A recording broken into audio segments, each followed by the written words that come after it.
Soy Fernando Díaz Villanueva, hoy es 25 de junio de 2016 y esto es La Contracrónica. Quedan unas pocas horas para que abran los colegios electorales y llegue la hora de todos, que diría Quevedo, la hora de todos y la fortuna con seso. Quizá estéis escuchándolo mañana y ya estén los colegios electorales abiertos. Yo más o menos os tengo controlados. Sé cuáles son vuestras pautas, no individuales obviamente, pero sí colectivas de escucha de La Contracrónica. Hay un gran núcleo de oyentes nocturnos que serán los que escuchen estas palabras ahora o los primeros, y otro gran núcleo de oyentes matinales que probablemente escuchen esto que os digo antes de irse a votar o cuando hayan votado, o directamente no van a votar de ninguna manera y lo escuchan por puro gusto. Me parece bien cualquiera de las opciones. Como supongo que ya sabréis, nos jugamos bastante en estas elecciones. Son probablemente, y no creo que exagere, las elecciones más importantes desde 1996.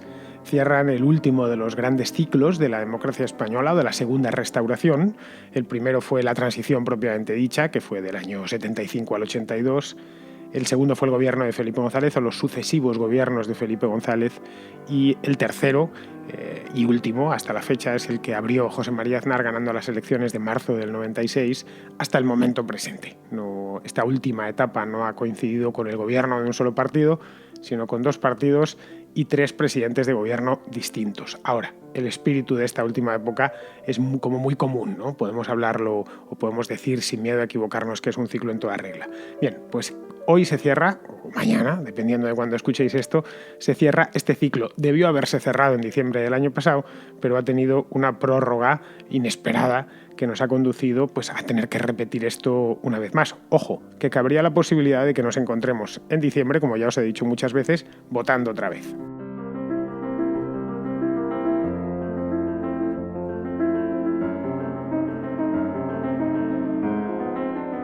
Leía hoy en un periódico británico, leyendo a cuenta del Brexit, que los ingleses o los británicos que habían votado en 1975 a favor de quedarse en la Unión Europea, ellos habían entrado en el 73, han votado en contra 40 años después, en 2016. Pero eran exactamente o casi los mismos votantes, la misma generación. La generación de los baby boomers de después de la Segunda Guerra Mundial, que había cambiado de opinión a lo largo de su vida por las razones que os podéis imaginar. Algunas no nos las podremos imaginar porque son de orden individual, pero vamos, esa misma generación ha transitado de la euroeuforia al euroescepticismo y de ahí al euronegativismo. Algo similar podríamos decir de nuestro país, de España. La generación de los años 70, la que hizo la transición, es ya mayor. Muchos han muerto, de hecho, hace un par de años murió Adolfo Suárez. La gente que nació en los años 40, los protagonistas de los años 30-40, los protagonistas de la transición, los de la generación del rey Juan Carlos, o están muertos o están ya muy mayores, están todos por supuesto jubilados y tienen sus propias preferencias de voto. En este caso sabemos cuáles son. Era una generación muy izquierdista de joven, la época de los años 70 fueron los que nutrieron al Partido Socialista en aquel entonces, llenaban las urnas de votos al Partido Socialista. Los que seáis españoles y tengáis padres de esa edad lo conocéis bien, como vuestros padres eran más de izquierdas en los años 70 de lo que luego lo fueron o cómo fueron evolucionando. Hay excepciones, por supuesto, pero es lo normal. Y es esta misma generación la que ha retenido durante un periodo anormalmente largo el poder político. Con esto no estoy diciendo que todos los que tienen el poder ahora mismo pertenezcan a esa generación, pero si observáis encontraréis ministros todavía hoy. El caso de Margallo, por ejemplo, es un caso claro. Margallo tiene ya más de 70 años, es un hombre creo que del 44, un hombre que hizo la transición. De hecho, Margallo estuvo entre los diputados de la primera legislatura. Digo Margallo como ejemplo, como mera metáfora. Rajoy es de los años 50, pero pertenece a eso mismo. Rajoy estuvo en la primera campaña electoral como un joven entusiasta que pegaba carteles para Alianza Popular, o mejor dicho, para el partido que Gonzalo Fernández de la Mora montó en Galicia para tratar de conseguir el escaño para el partido de Fraga, o esa Alianza Popular, ese embrión de Alianza Popular que se montó en 1977. Es decir, Rajoy, a pesar de no pertenecer a la generación de los años 40, sí por su vida política pertenece a esa generación, como lo pertenece Esperanza Aguirre, que también es más o menos de la misma edad, están en torno a los 60, 65. Con esto podemos seguir sumando, presidentes de empresas, directores generales, directores de periódico, etc. Es una generación que está saliendo y que pide otra nueva que pide la entrada. La que pide la entrada es la de los nacidos en los años 70, sus hijos naturales. Porque la composición demográfica de España en 1975 y en 2016 ha cambiado radicalmente. Son dos países totalmente distintos. Hoy es un país muy envejecido, en aquel entonces era un país joven y es un país mucho más rico. Esa es la realidad. España produce más, disfrutamos de más bienes y de más servicios que los españoles de hoy, que los españoles de 1975. Podréis arguirme, bueno, pero entonces un piso era más barato. Sí, cierto, un piso era más barato porque precisamente en la vivienda es donde más se ha inflado, donde se ha refugiado en cierto modo la inflación. Pero cualquiera de vosotros que rondéis los 40 años convendréis conmigo que disponéis de más cosas, de más tiempo libre, probablemente de mejores trabajos del que disponían vuestros padres en 1970. Hay una mitificación o ensalzamiento del tardofranquismo, mitificación material, quiero decir, no política, bueno, en algunos casos también política, de que aquello era el paraíso. Y no, mirad, los años 60 y 70, la primera mitad de los 70 en España se trabajaba a lo bestia, trabajos la mayor parte de las veces horrendos por sueldos que no eran muy altos. El sacrificio que tuvieron que hacer aquellas generaciones de españoles, especialmente la de los años 50 y 60, fue tremendo. El que tenga memoria para recordar, los que tengan ahora ronden los 50, 55 años, sabrán perfectamente lo que digo, a pesar de que yo no lo viví. Yo ya pertenezco a una generación posterior, yo no viví el franquismo. Más que de niño. Cuando Franco se murió yo tenía solo 2 años, luego no lo recuerdo. Mis primeros recuerdos son ya de la transición. Bueno, mis primeros recuerdos políticos son ya de Felipe González, como es lógico. Bien, esta generación que pide de nacidos en los años 70, que pide paso, no es casual que de 4 candidatos que tenemos a Mariano Rajoy, que está ahí calcificado, y luego está Pedro Sánchez, Albert Rivera y Pablo Iglesias, los cuatro grandes candidatos, que son todos nacidos en los años 70. Sin excepción. Y si miramos por debajo, incluso en el Partido Popular, que es el partido más envejecido también en sus candidaturas, vamos a encontrar a ese grupo de jóvenes, o jóvenes entre comillas, y estamos hablando de cuarentones o casi cuarentones, aunque bueno, la esperanza de vida, como ha aumentado tanto, pues tener 40 años hoy no es lo mismo que tenerlos en el año 1900, que era... en aquel entonces se podía vivir 60 o 65 años y hoy se viven 80 u 85. La vida humana ha cambiado para bien, ha mejorado y se ha alargado sustancialmente los últimos 100, 150 años. Si vemos el cambio demográfico, que yo creo que explica muchísimas cosas, me oiréis hablar muchas veces de demografía y algunos diréis, qué pesado eres con la demografía. La demografía es importantísima. La historia la hacemos los seres humanos. No la hacen las máquinas ni la hacen las flores del campo. La hacemos los seres humanos actuando. Yo lo siento, pero soy así de miseano. Pienso que la historia es la acción humana, como la economía es la acción humana. Sin seres humanos, este planeta sería fantástico, un paraíso natural, pero no habría historia. Ni habría política, ni habría nada de nada. Nosotros nos movemos en una capa superior por encima de la naturaleza, que es la humana, con nuestra propia lógica. Entonces, en esa capa en la que nosotros estamos, la demografía es todo, o casi todo. En función de la cantidad y calidad de seres humanos que tengamos en cada época de la historia, pues así será esa época de la historia. Os voy a dar un dato que acabo de mirar.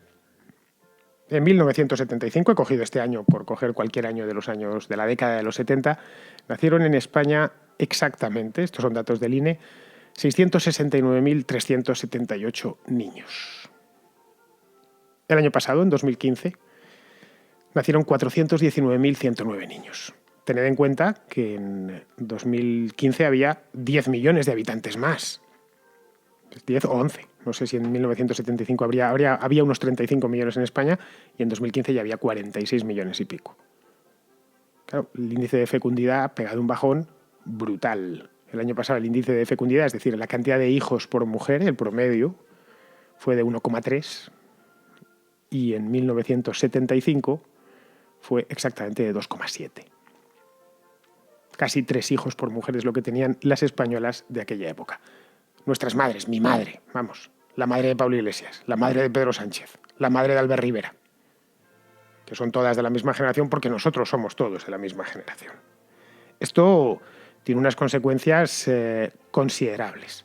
Y más teniendo en cuenta que la natalidad en España cayó en picado en la primera mitad de los 80. Es decir, el año pasado en España nacieron 419.000 niños, que son los mismos que nacieron en el año 2002, por ejemplo. Son los mismos que nacieron en el año 1988. Es decir, el bajón se produjo entre 1980 y 1985. Luego, esta generación de la que estoy hablando, que quiere tomar el poder, que está pidiendo paso, es la última gran generación numerosa de la historia de España. Durante esa década, en la que se mantuvieron de 1970 al 79, se mantuvo el número de nacimientos siempre por encima del 500.000, pero muy por encima del 500.000. Es decir, de los 600.000 en todos los años, sin excepción, se mantuvo por encima de los 600.000, entre 600 y 670.000. Y tasas de fecundidad por encima de los 2 hijos por mujer en todos los casos. En algún año, pues, lo estoy viendo aquí, como el año 1970, por ejemplo, pues 2,8 hijos por mujer. Pero bueno, siempre por encima de los 2 hijos por mujer. A partir de ahí la cosa se desploma. Y en 1900, tengo la lista delante, en 1987, por ejemplo, pues ya nos encontramos con un índice de fecundidad de 1,4. No había pasado nada de tiempo. Estos de 1987 son ya hombres o mujeres hechas y derechos. Es decir, gente ya de cerca de los 30 años. Son, por cierto, los votantes, o en gran parte los votantes de Podemos. Son esa gente entre 18 y 30 años. Pero son pocos, simplemente, si los comparamos con los nacidos en los años 60 y 70. Esta generación de los 70 es una generación que yo conozco bien. Y la conozco bien porque es la mía. Yo nací en 1973, que es un año antes de Susana Díaz y un año después de Pedro Sánchez. Ana Gabriel nació 2 años después que yo, en 1975, y así podíamos seguir. Raúl Romeva, el catalán este, es del 71. Si empezamos a ver los nombres que han irrumpido en la política española en los últimos 2-3 años, prácticamente son todos quintos, como se decía antes. Mis quintos, gente de mi generación que nació en la misma época que yo, con 3-4 años arriba abajo, y que ha tenido o ha visto un país muy similar al mío. Y esto ayuda bastante.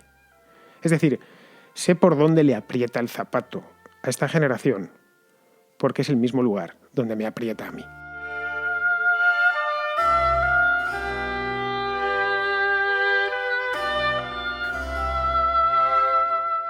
Esta generación de los 70, mi generación, la generación X creo que la llaman en Estados Unidos, es una generación peculiar, porque es la última gorda, por lo menos en España es la última grande. Creo que en otros países ya había caído en los años 60, por lo menos en nuestro país es la última gran generación, el último baby boom. Es poco probable que vuelva a haber que las españolas se pongan a tener 2,7 hijos por mujer en los próximos 100 años. Lo dudo bastante. Podría suceder, obviamente, no hay nada imposible, pero lo dudo bastante, así que será tal vez la última gran generación, porque ya estamos entrando en la fase demográfica en la que, las tasas de fecundidad son muy bajas, simplemente, y nos quedaremos así, pocos nacimientos y pocas muertes, y ya está, simplemente una población estancada, que es a lo que iremos dentro de 100 años. Nosotros estamos ya en el ciclo demográfico, en la parte final, o encarando la parte final. La parte final la más complicada, que es cuando nos encontremos con poca gente joven, con la pirámide, la parte de abajo de la pirámide, una pirámide invertida. Para las pensiones es letal, sobre todo las pensiones de reparto, porque implica que los jóvenes tendrán que trabajar para los viejos. Bueno, hay una generación condenada. En concreto es la nacida en los años 90 o la que está naciendo ahora, que les va a tocar mantenernos, en una palabra, si el sistema de reparto no ha quebrado todavía, cosa que dudo bastante, para el año 2040 o 2050, y llegamos a esa edad y exigimos lo que nos corresponde, es decir, después de haber estado toda la vida cotizando.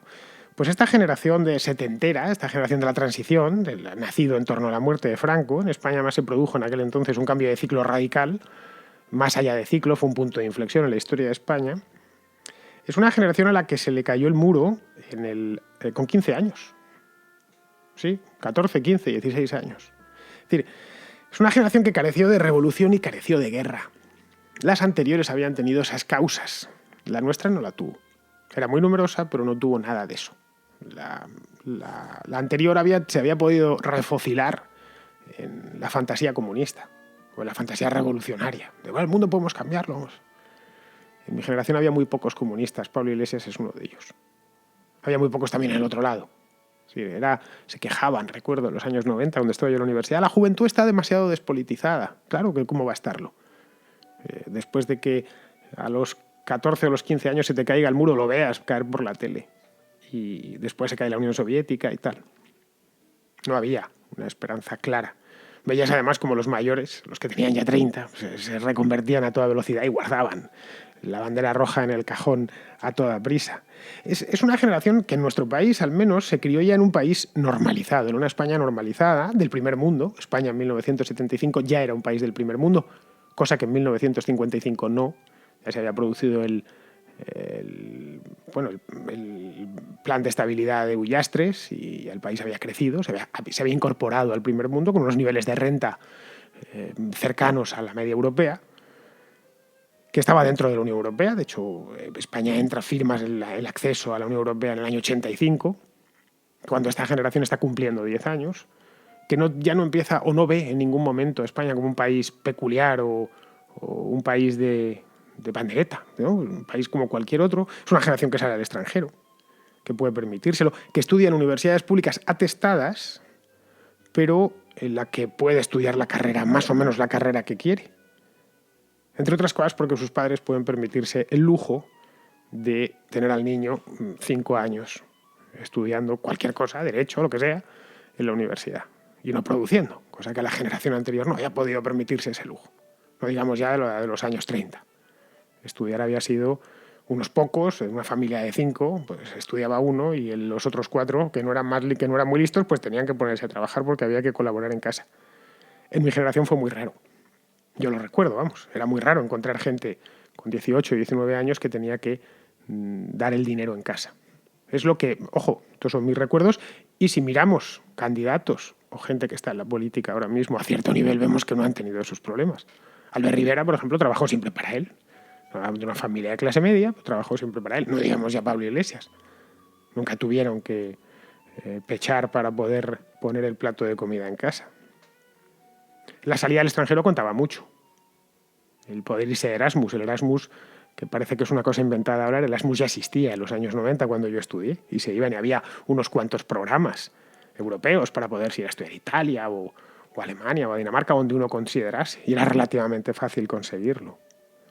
Es una generación que además entra en el mercado laboral, sale de esas universidades públicas atestadas en la segunda mitad de los 90, coincidiendo con el gobierno de José María Aznar. Es en esa época en la que España fabrica de golpe 5 millones de empleos, cuando el paro desciende de manera inesperada al 7 al 8%.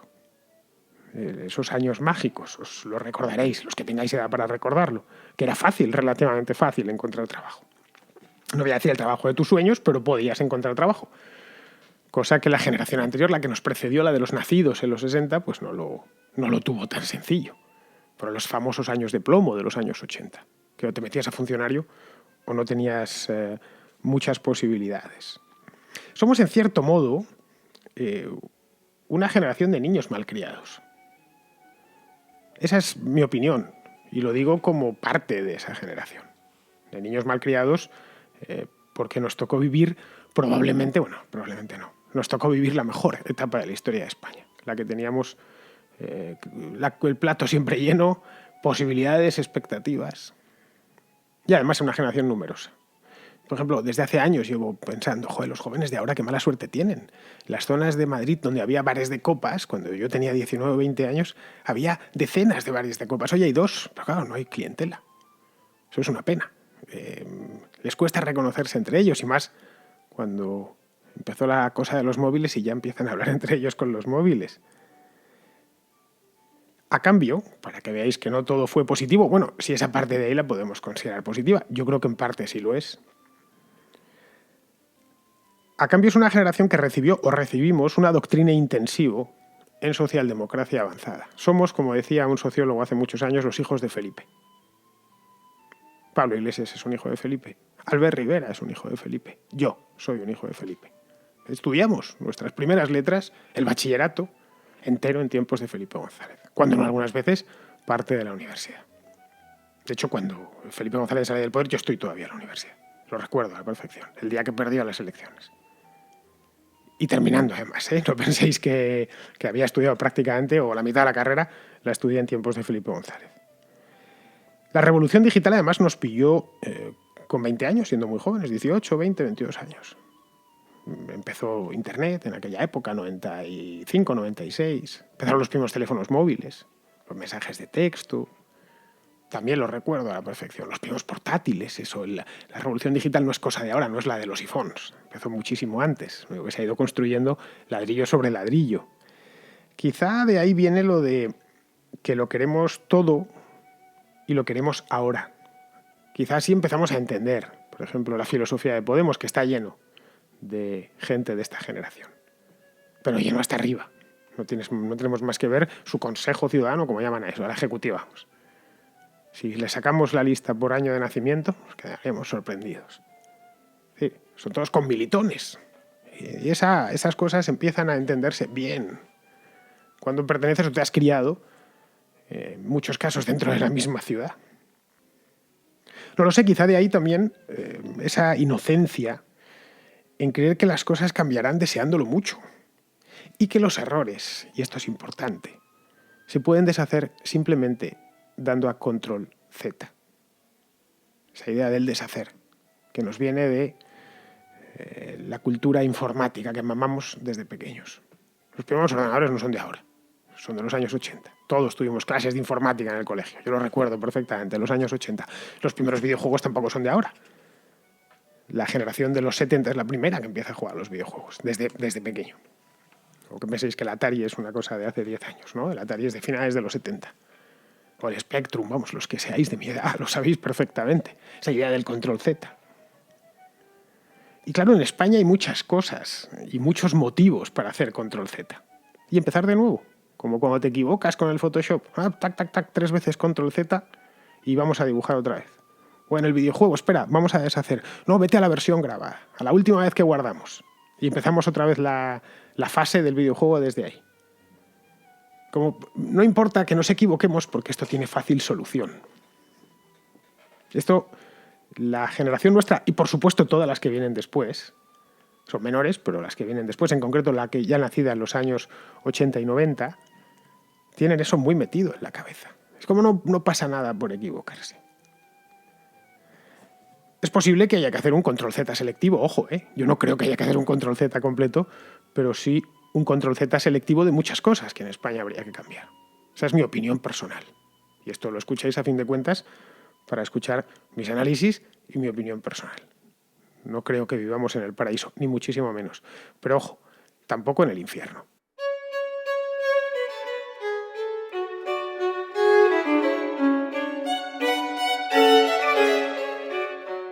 Lo que se decide mañana, por lo tanto, es lo siguiente. Con esto ya voy a ir acabando este último bloque de esta contracrónica tan reflexiva que os he regalado hoy. Os dije que iba a ser de reflexión y de reflexión está siendo. Lo que se decide mañana, o se está decidiendo hoy, dependiendo de cuándo lo estéis escuchando, son una de las 3 vías. O hacer un control Z de lo bueno, ya está. Es decir, un control Z de lo bueno y de lo malo, es decir, de todo. Un control Z integral, que sería, bueno, pues meternos a un plan adanista, a un Berlín año cero, o Madrid año cero, Barcelona año cero. En cierto modo es lo que se ensayó el año pasado en las municipales. Vamos a empezar de cero. Quitando lo malo, claro, pero también lo bueno. El resultado, con las limitaciones que le son propias a los ayuntamientos, ya lo estamos viendo. Bien, llevaos eso al BOE, al Boletín Oficial del Estado. Yo creo que sería un error. Traería, además, los que quieren hacer el control Z, ya sabéis, más intervención, más politiqueo, con sus secuelas de enfrentamiento, de discordia civil. Los adanismos son malos y siempre han sido malos a lo largo de la historia. Si algo hemos aprendido de la historia, y hemos aprendido un montón de cosas, o deberíamos haberlas aprendido, es que tratar de empezar de cero y hacer borrón y cuenta nueva con todo lo anterior genera monstruos. cada vez que se ha hecho, se ha terminado peor de lo que se estaba. De ahí mi desconfianza hacia las revoluciones en general. La revolución concebida como un borrón y cuenta nueva, como una rasa, todo lo que haya, que ya vamos a construir una cosa conforme a nuestros principios, que la mayor parte de las veces o siempre son nuestros prejuicios. Otra opción, otra vía que se podría tomar es hacer un control Z parcial, lógicamente, de lo bueno. De lo malo, perdón. Es decir, vamos a regenerar esto. Esa es la opción que empezó hace 3-4 años, ¿no? O sea, intentar regenerar, vamos a hacer las reformas que el país necesita, vamos a terminar con el franquismo de una puñetera vez, al menos en la administración, vamos a acabar, a hacer una reforma laboral que alumbre un mercado laboral moderno, equiparable al de los países avanzados del mundo, pues, que os digo yo, Holanda, yo qué sé, Alemania, de ese estilo, Suecia. No vamos a hacer el mercado laboral de Eritrea, como es lógico. Apertura en todos los ámbitos, liberalizaciones generales, lo que faltó por liberalizar y por abrir mercados enteros que todavía no están liberalizados. Es que os digo yo, hay muchas cosas por hacer, más de las que os imagináis. Tenéis ahí, ¿qué te digo yo? Desde los notarios, esa idea de los notarios, aquí ese monopolio que tienen montado 3.000, una cosa que debería acabar, los colegios profesionales, un montón de cosas. Reformas y más reformas. Que acaben, o que vayan dirigidas a acabar con las grandes lacras de nuestro país y de las que nos venimos quejando desde hace 1000 años. No lo sé, se me ocurren así a bote pronto. El desempleo crónico que padece España desde los años 70, con pequeños momentos extraños como la década pasada en la que hubo unos cuantos años con el desempleo bajo, relativamente bajo. La politización de la justicia. Bueno, cada una de estas cosas que os digo se merecería no una, varias contracrónicas. Bien, pues aplicar reformas que funcionen sobre principios sólidos. Lo que os he comentado del mercado laboral. ¿Qué es lo que funciona? ¿Qué hace que un mercado funcione? Bien, si hace que un mercado funcione estos principios, apliquémoslo al laboral. El resultado es que el mercado laboral danés funciona y el nuestro no. El nuestro fabrica desempleados. Nada más. Simple. Vamos a dejar la precariedad y tal. El mercado laboral danés fabrica buenos empleos. El nuestro fabrica pocos y malos. Algo tendrá que ver la legislación laboral. Porque no es que los fabrique pocos y malos desde la última reforma laboral, es que los fabricaba ya. Y antes los fabricaba menos o directamente los destruía y eran peores. La tercera opción, la tercera vía, sería no hacer nada, no darle al control Z. Quedarnos otros 4 años como los 4 años que hemos tenido. Es una posibilidad. Bueno, no, aquí no pasa nada, esto simplemente es una fiebre que hemos tenido. Se pasará. Vamos a darle un poco de tranquilidad al país, que se genere un poquito de crecimiento, algún empleo más, y todos tan a gusto y tan tranquilos. Vamos a dedicarnos al fútbol, él, a los famosos, ella y todos a la televisión. Y ya está. Y no os preocupéis que están las pensiones garantizadas y estamos todos muy contentos y muy felices. Y el sistema del 78 es intocable. Son las leyes, las tablas de la ley, bajadas por Moisés del monte Sinaí. Es una opción. Es lo que pasó en 2011. En 2011 a Mariano Rajoy se le dio un mandato que era hacer control Z de lo malo y no hizo control Z de nada. Dijo, nada, aquí no ha pasado nada. Esto sí, el resultado lo tenemos ahí. Si llega a los 7,5 millones de votantes, ya habrá llegado muy lejos. No voy a poner siglas, además. Bueno, he dicho Mariano Rajoy, no era mi intención, pero se me ha escapado. No voy a poner siglas. Las 3 vías que tenemos, ya sabéis, acabar con todo y empezar de cero. Acabar con una parte selectivamente, hacer un control Z selectivo, o dejarlo todo como está. El país, en resumidas cuentas, y ya termino sí, seguro, está en un cruce de caminos. No exagero al decíroslo. Iremos en una u otra dirección, escogeremos un camino u otro por muy pocos votos. Poquísimos, menos de los que os imagináis. Que votéis o no votéis es cosa vuestra. Yo no me voy a meter ni voy a entrar. Yo ya sabéis que no puedo dar muchas lecciones en esta porque yo no soy de votar. Tan bueno es hacerlo como no hacerlo, ¿eh? No tiene nada de malo, no consintáis eso de que os digan, es que tú no votas, no te puedes quejar. No, precisamente porque no voto me puedo quejar, podríamos darle la vuelta al argumento. Tú, como has votado y participas de todo este show, eres el que no te puedes quejar. Pero bueno, El poder de un voto me consta que es minúsculo, no nos vamos a engañar. Eso que os cuentan, sí, pero un voto cuenta. No, un voto cuenta muy poco en un país con un censo electoral que se acerca a los 40 millones de votantes. Un voto cuenta en el barrio, un voto cuenta en la asamblea, ¿vale? Pero un voto en pequeñas democracias, yo que sé, en un cantón suizo, en un pueblito de 2.000 habitantes, ahí el voto sí que cuenta. En la nuestra un voto no cuenta nada. Y si no, bueno, pues tratad de votar algún partido y decir, pero yo lo voté ya, pues que el partido tuvo 167 votos. Ahora, muchos votos sí cuentan, está claro. Pero nosotros tenemos nada más uno. Tenemos que saber a quién entregárselo.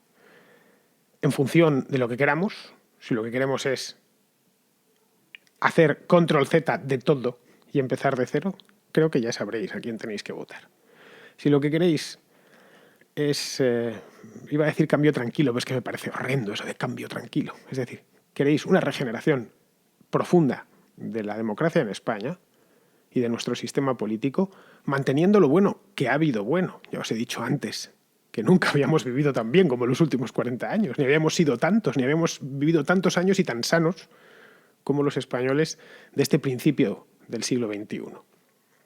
Nuestros compatriotas del pasado, nuestros antepasados, nos envidiarían de saber la manera, cuántos somos y lo bien que vivimos. Los del siglo XVI, XVII, los del siglo XII, cualquiera.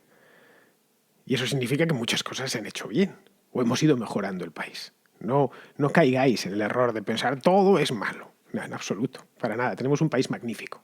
Yo, la verdad, y os lo digo con el corazón, con la mano en el corazón, no lo cambiaba por ningún otro. Me encanta. Además, mi país y mi Madrid. Así tiene lógica porque nací aquí, ¿no? Y además me gusta, pero vamos, que he vivido en otros sitios. Y puedo comparar. Me gusta nuestro clima, me gusta la gente, nuestra cultura me parece muy sugerente. No tenemos que darnos por vencidos y decir, pues ya está, si no sucede lo que yo quiero, me voy del país. No, señores, no, que se vayan ellos. Nosotros no nos movemos y no tenemos que movernos hasta que nos echen.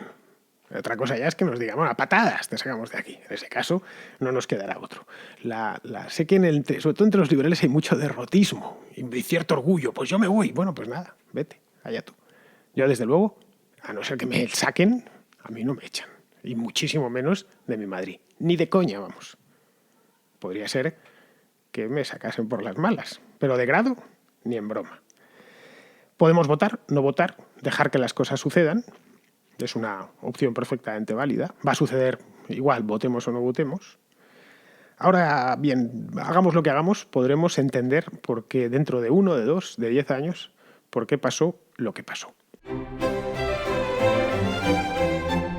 Pues hasta aquí he llegado, ya termino la reflexión, no quería ser tan largo, pero al final me he puesto a hilar una idea con la otra, y como es sábado, hace este día veraniego tan magnífico, ya sabéis, las noches veraniegas en España, las noches en los jardines de España, como esa pieza musical, son tan maravillosas que invitan a la reflexión y al dejarse llevar por las ideas. Bien, os he dejado unas cuantas aquí en el aire, con buena música, habéis visto, y he seleccionado solo música clásica porque invitaba.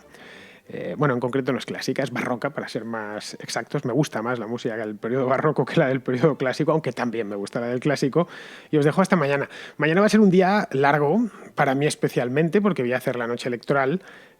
Ya os mantendré informados. Mi idea es hacer una contracrónica, nada más conocerse los resultados y tenerla disponible, al menos para que la escuchéis el lunes por la mañana y tengáis una interpretación rápida, es decir, en una palabra, que apenas voy a dormir, si es que duermo algo, el domingo por la noche. Bueno, forma parte de mi trabajo, tampoco me puedo quejar, y mi trabajo me gusta mucho, no os lo niego. Mañana, eso sí, quería, si es posible, hacer una contracrónica durante el día, porque voy a traer un invitado.